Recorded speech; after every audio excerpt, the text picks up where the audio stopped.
कक्षा 10वीं के भैयाओं, चलिए आज हम अपने चैप्टर को आगे बढ़ाते हैं, इंटरनेट एंड वेब सर्विसेज। इसी चैप्टर में आगे जो सर्विसेज छुट्टी हैं उन्हें हमें आगे बढ़ाना है। इंटरनेट एंड वेब सर्विसेज, आइए इस चैप्टर को हम लोग आगे बढ़ाते हैं।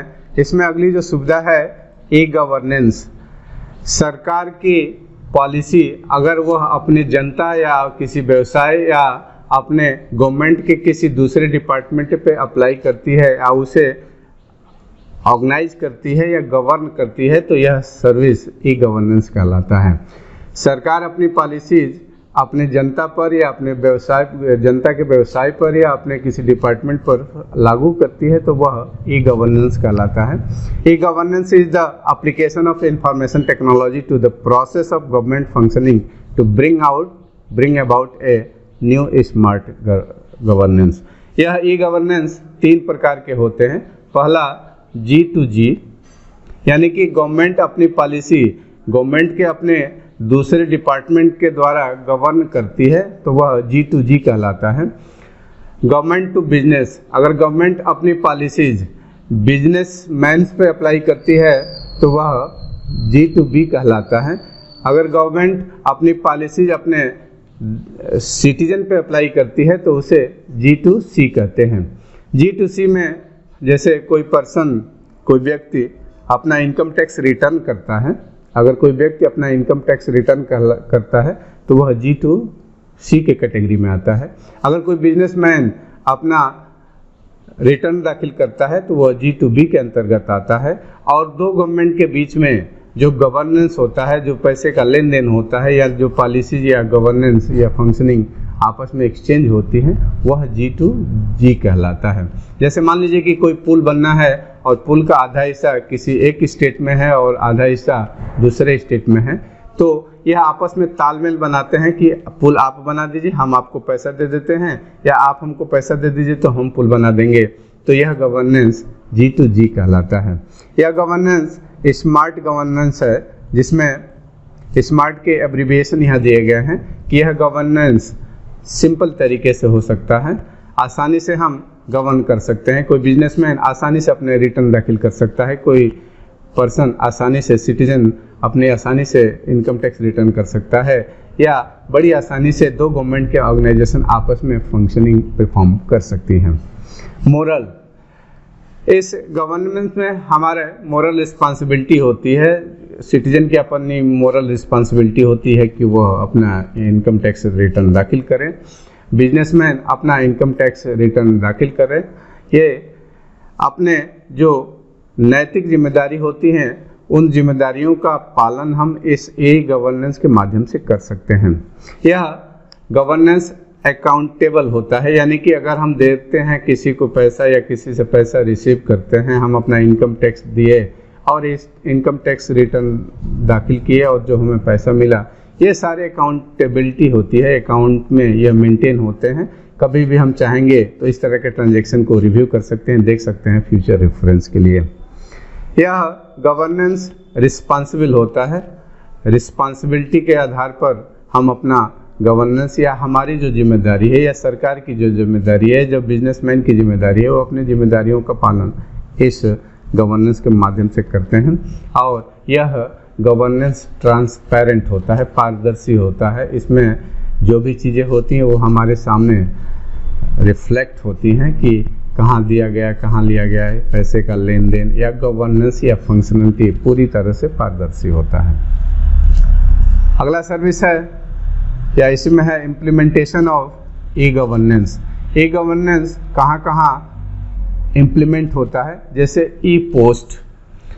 पहली बार ई गवर्नेंस की शुरुआत हुई थी पोस्ट ऑफिस से, जो पोस्ट ऑफिस जो है इलेक्ट्रॉनिक कंप्यूटर और इंटरनेट के माध्यम से अपनी सर्विसेज देना शुरू किया था। दूसरा था ई बिल, इलेक्ट्रॉनिक डिवाइसेस कंप्यूटर और इंटरनेट के माध्यम से किसी को बिल प्रोवाइड किया जाता था। अगर किसी को बिल लेना है तो उसके बिल के आर्डर उसके ईमेल पे भेज दिया जाता था, जिससे उसका बिल रिसीव हो जाता था और वह कहीं अपने दस्तावेज को प्रस्तुत कर सकता था। ई बिल की सर्विस सबसे पहले बिहार में शुरू हुई थी अगला है ई रिटर्न, कोई सिटीजन, कोई बिजनेसमैन अपने इनकम टैक्स या सेल टैक्स के रिटर्न को दाखिल कर सकता है। अगला है ई टेंडर। ई टेंडर, पहले कोई अगर टेंडर निकलता था तो जितने भी ठेकेदार होते थे उस टेंडर को अप्लाई करते थे, लेकिन आजकल इलेक्ट्रॉनिक डिवाइसेज और इंटरनेट के माध्यम से ई टेंडर दिए जाते हैं। हमें अगर किसी डिपार्टमेंट का टेंडर अप्लाई करना है, हमें अगर किसी डिपार्टमेंट का टेंडर अप्लाई करना है तो पहले हमें सरकार से अनुमति लेनी पड़ती है। हम टेंडर अप्लाई करने के लिए सरकार के पास अप्लाई करते हैं और सरकार हमें एक डिजिटल सर्टिफिकेट देता है। डिजिटल सर्टिफिकेट में हमें एक सीडी मिलती है और एक पेन ड्राइव मिलता है। जब भी कोई टेंडर निकलता है तो हम कंप्यूटर पर बैठ करके उस पेन ड्राइव के माध्यम से हम उस टेंडर को अप्लाई कर सकते हैं। उस पेन ड्राइव में हमें एक सर्टिफिकेट मिला हुआ है, जब तक हम कंप्यूटर में उस पेन ड्राइव को इंसर्ट नहीं करेंगे तब तक हम टेंडर को अप्लाई नहीं कर सकते। तो सरकार द्वारा एक सर्टिफिकेट मिल गया जिसके माध्यम से हम टेंडर अप्लाई कर सकते हैं। आजकल जितने भी टेंडर लिए जा रहे हैं वो ऑनलाइन लिए जा रहे हैं। अगर हम ठेकेदार हैं तो हमारे पास डिजिटल सर्टिफिकेट होना चाहिए, यानी कि पेन ड्राइव होनी चाहिए, और कंप्यूटर में इंसर्ट करके हम टेंडर को अप्लाई कर सकते हैं। जिसके पास पेन ड्राइव नहीं होगा यानी कि डिजिटल सर्टिफिकेट नहीं होगा वो टेंडर के लिए अप्लाई नहीं कर सकता। अगला है ई रिटर्न, दो बार रिटर्न टाइप हो गया।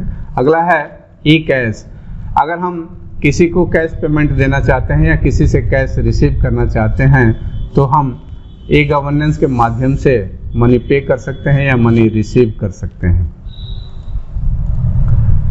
अगला है ई बैंकिंग और इंटरनेट बैंकिंग। ई बैंकिंग या इंटरनेट बैंकिंग के माध्यम से हम बैंकिंग के प्रोडक्ट या सर्विसेज का इलेक्ट्रॉनिक डिवाइसेस के माध्यम से प्रयोग कर सकते हैं। Electronic banking means 24 hour access to the cash through and automated teller machine. हम एटीएम से कभी भी 24 घंटे में कभी भी अपने खाते से पैसा निकाल सकते हैं। Electronic banking also known as electronic fund transfer. हम किसी को पैसा भेज सकते हैं या पैसा रिसीव कर सकते हैं इलेक्ट्रॉनिक कंप्यूटर और इंटरनेट के माध्यम से। Electronic fund transfer uses electronic devices as a substitute for the cheque और अदर पेपर ट्रांजैक्शन। जो बैंक में जा करके हम चेक या पेपर के माध्यम से ट्रांजैक्शन करते हैं उन सारे ट्रांजैक्शन को हम बैंक और इलेक्ट्रॉनिक डिवाइसेज और कंप्यूटर के माध्यम से कर सकते हैं। जैसे मान लीजिए कि हमें किसी के खाते में पैसा डालना है तो हम कंप्यूटर, मोबाइल और इंटरनेट के माध्यम से पैसा जमा कर सकते हैं। अगर हमें अपने खाते में रखे गए पैसे के आधार पर कोई ड्राफ्ट बनाना है या चेक ड्राफ्ट बनवाना है तो इसके लिए हमें बैंक जाना पड़ता था, लाइन लगाना पड़ता था, तो पैसा जमा होता था, फिर कहते थे कि शाम को आकर के अपना ड्राफ्ट ले जाइएगा। हम अपने कंप्यूटर पर बैठ करके ही अपने बैंक से ड्राफ्ट का रिक्वेजिशन भेज सकते हैं और शाम को जाएंगे बैंक से कहेंगे कि हमारा ड्राफ्ट दे दीजिए। या हम अपने खाते पर चेकबुक इशू के लिए रिक्वेस्ट अपने कंप्यूटर से ही भेज सकते हैं और कुछ दिनों बाद हमें हमारे पते पर हमारा चेक आ जाएगा। हम एजुकेशनल लोन के लिए अप्लाई कर सकते हैं, हम पर्सनल लोन के लिए अप्लाई कर सकते हैं, हम कार लोन के लिए अप्लाई कर सकते हैं, हम एजुकेशनल लोन के लिए भी अप्लाई कर सकते हैं। कंप्यूटर, इंटरनेट और इलेक्ट्रॉनिक डिवाइसेस के माध्यम से हम बैंकिंग के सारे सर्विसेज या प्रोडक्ट का उपयोग अपने इंड से कर सकते हैं। आगे पढ़ते हैं कि इंटरनेट बैंकिंग के क्या क्या एडवांटेजेस होते हैं। पहला है कन्वीनियंस है, यह सुविधाजनक होता है। हम अपने घर बैठे अपने इंड पर कंप्यूटर के माध्यम से बैंकिंग के सारे सर्विसेज का उपयोग कर सकते हैं। दूसरा ऑर्गेनाइजेशन, हम अपने इन सारे ट्रांजैक्शन या सारे लेन देन को ऑर्गेनाइज भी कर सकते हैं। तीसरा reduce paper work, internet banking के माध्यम से हम ग्रीन इनिशिएटिव करते हैं, यानी कि पेपर का यूज कम करते हैं, यानी कि पेपर की बचत करते हैं और पर्यावरण की रक्षा करते हैं।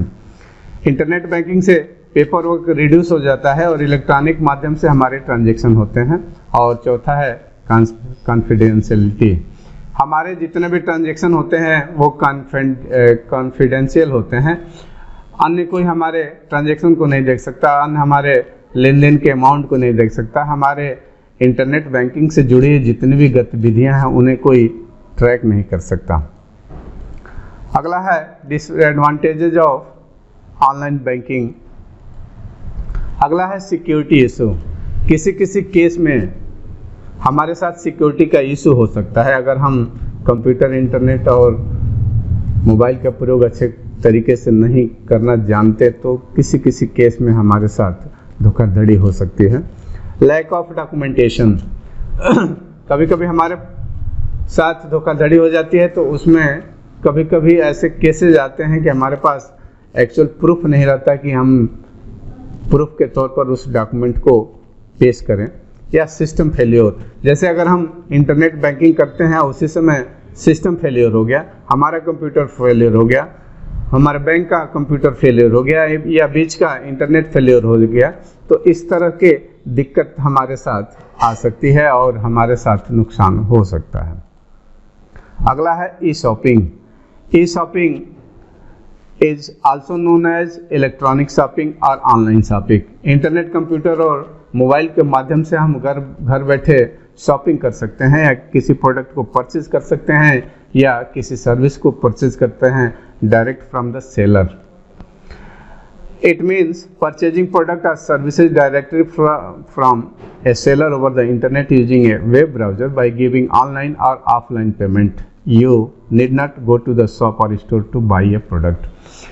कंप्यूटर के माध्यम से हम किसी प्रोडक्ट या किसी सर्विस को अपने एंड से परचेज कर सकते हैं। इसके लिए हम इंटरनेट और ब्राउज़र का यूज़ करके ऑनलाइन पेमेंट करके या ऑफलाइन पेमेंट करके, यानी कि हम उसमें कैश ऑन डिलीवरी यानी कि COD करके हम परचेज कर सकते हैं। इसके लिए हमें दुकान जाने की ज़रूरत नहीं है या किसी स्टोर जाने की ज़रूरत नहीं है, हम अपने कंप्यूटर के माध्यम से ये सारे काम कर सकते हैं। जब हम ई शॉपिंग करते हैं तो किसी प्रोडक्ट को परचेज करते हैं तो प्रोडक्ट हमें सस्ता भी मिलता है और प्रॉम्प्ट डिलीवरी भी होती है और हम अपने एंड पर पैसा भी दे सकते हैं या ऑनलाइन पेमेंट कर सकते हैं। आगे देखते हैं कि क्या क्या एडवांटेजेस हैं हमारे ई शॉपिंग के। पहला है कि समय की बचत होती है। हमको दुकान या स्टोर जाने में जो समय लगता है वह समय की बचत होती है। हम अपने मोबाइल या कंप्यूटर के माध्यम से अपने प्रोडक्ट का सिलेक्शन कर सकते हैं, उसे ऑर्डर प्लेस कर सकते हैं, पैसा दे सकते हैं या COD दे सकते हैं। सेव्स मनी, चूँकि हम यह प्रोडक्ट सीधे सेलर से खरीद रहे हैं तो वहाँ से बीच के जो इंटरमीडिएट चार्जेज होते हैं वो बच जाते हैं और हमें सामान इंटरनेट के माध्यम से सस्ते मिलते हैं। वैरायटी ऑफ प्रोडक्ट, किसी दुकान पे जाएंगे तो हमें हो सकता है कि सारे प्रोडक्ट ना मिले, कुछ सेलेक्टेड प्रोडक्ट मिले, लेकिन इंटरनेट ई शॉपिंग के माध्यम से अगर हम किसी प्रोडक्ट को परचेज करते हैं तो वहाँ हमें बहुत सारे वैरायटीज़ मिलते हैं और उसमें हम अपना प्रॉम्प्ट सिलेक्शन भी कर सकते हैं। सारे प्रोडक्ट की अवेलेबिलिटी भी हमें पता चलती है कि यह प्रोडक्ट अवेलेबल है कि नहीं है। मोस्टली हमारे प्रोडक्ट अवेलेबल रहते हैं और वहाँ से हम प्रोडक्ट को परचेज कर सकते हैं। ई शॉपिंग में हमारे प्रोडक्ट की होम डिलीवरी होती है, हम घर बैठे रहते हैं और घर बैठे ही हमारा सामान चला जाता है।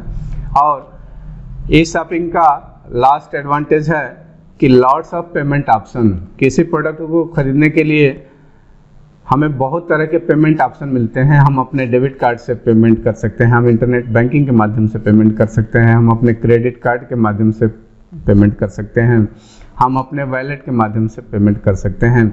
जितने भी तरह के ये वॉलेट हैं उनके माध्यम से भी हम अपना परचेजिंग कर सकते हैं।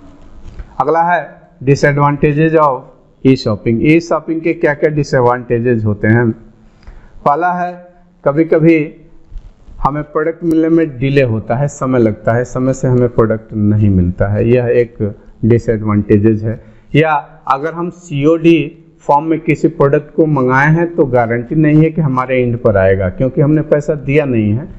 प्रोडक्ट आएगा तो हम पैसा देंगे, नहीं आएगा तो हम पैसा नहीं देंगे।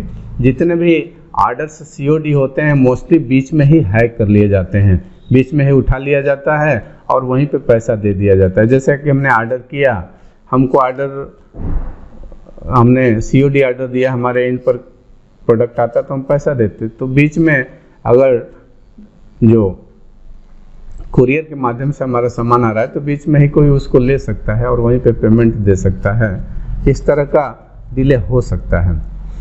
अगला है इन्फीरियर प्रोडक्ट। इंटरनेट के माध्यम से अगर हम ई शॉपिंग करते हैं तो कभी कभी हमारे साथ ऐसा हो सकता है कि हमें गलत सामान की डिलीवरी हो जाए, इंटरनेट पे जो सामान देखे वो न मिले, कोई दूसरा प्रोडक्ट मिल जाएगा, इस तरह के केसेस होते हैं। जब हम इंटरनेट के माध्यम से प्रोडक्ट को परचेज करते हैं तो हमें शिपिंग चार्जेस भी देने होते हैं, हमें कुछ पैसे देने पड़ते हैं जिसके माध्यम से वह सामान हमारे पास डिलीवर होता है। इस शॉपिंग के माध्यम से हमारे साथ जालसाजी भी हो सकती है। अगर हम किसी प्रोडक्ट को परचेज किए हैं और वो प्रोडक्ट ठीक नहीं है तो हमें 15 दिन या 1 महीने के अंदर उसे रिटर्न करना होता है।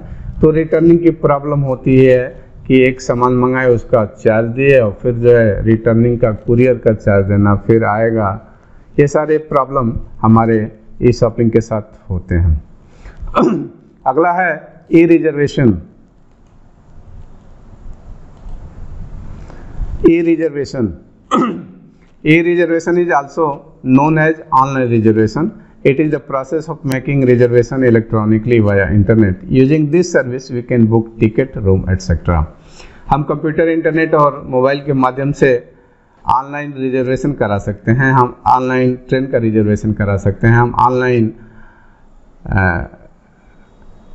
एरोप्लेन का रिजर्वेशन करा सकते हैं, हम ऑनलाइन किसी होटल का रिजर्वेशन करा सकते हैं, हम ऑनलाइन ऑटो का रिजर्वेशन करा सकते हैं, हम ऑनलाइन रूम का रिजर्वेशन करा सकते हैं, हम ऑनलाइन बस में किसी पर्टिकुलर सीट का भी रिजर्वेशन करा सकते हैं। यह सारे रिजर्वेशन जो इलेक्ट्रॉनिकली होते हैं, कंप्यूटर इंटरनेट के माध्यम से होते हैं, वो सारे ई रिजर्वेशन कहलाते हैं। ई रिजर्वेशन के कुछ एडवांटेजेस हैं। यह कन्वीनियंस है, हम आसानी से अपना रिजर्वेशन करा सकते हैं। यह फ्लेक्सिबल भी है, हम फ्लेक्सिबिलिटी के साथ हम रिजर्वेशन करा सकते हैं। जैसे सुविधा होती है हम अपने अनुसार अपने रिजर्वेशन को चेक करके करा सकते हैं। इसमें हमारी सेफ्टी भी रहती है, हमारे रिजर्वेशन कंप्लीट होते हैं और किसी तरह की दिक्कत नहीं होती है। अगर हमें उस रिजर्वेशन को कैंसिल कराना है तो अपने एंड से ही कैंसिल करा देंगे और कैंसिलेशन के जो चार्ज डिडक्ट होते हैं बाकी हमारे पेमेंट हमारे खाते में चले आते हैं। लास्ट टॉपिक है ई ग्रुप। ई ग्रुप ईमेल का ग्रुप होता है जिसमें हम अपने फ्रेंड्स, अपने कोलीग्स या अपने विचारों से मिलते हुए लोगों के साथ जुड़ करके हम अपने आइडियाज शेयर करते हैं। You group are a free email group service that allow you to easily create and join email groups. Email groups offer convenient way to connect with others who shares the same interest and ideas. E group email का एक group होता है जिसके माध्यम से हम अपने interest, अपनी रुचि, अपने आइडियाज एक दूसरे के साथ शेयर करते हैं। ईमेल का ग्रुप बनता है जिसके माध्यम से हम सेम टॉपिक पर डिस्कशन कर सकते हैं, सेम टॉपिक पर कंटेंट एक दूसरे के साथ शेयर कर सकते हैं, अपने विचार शेयर कर सकते हैं, अपने इंटरेस्ट, रुचि शेयर कर सकते हैं। एक तरह से कहेंगे कि यह एक सोशल मीडिया का एक, तो ये था हम लोगों का इंटरनेट एंड वेब सर्विसेज। यहाँ पर हमारा यह चैप्टर कंप्लीट होता है और आप लोग इस चैप्टर में जो स्लाइड में कंटेंट दिए गए हैं उसको नोट करके अपनी कॉपी पूरी करेंगे और एक्सरसाइज भी कंप्लीट कर लेंगे।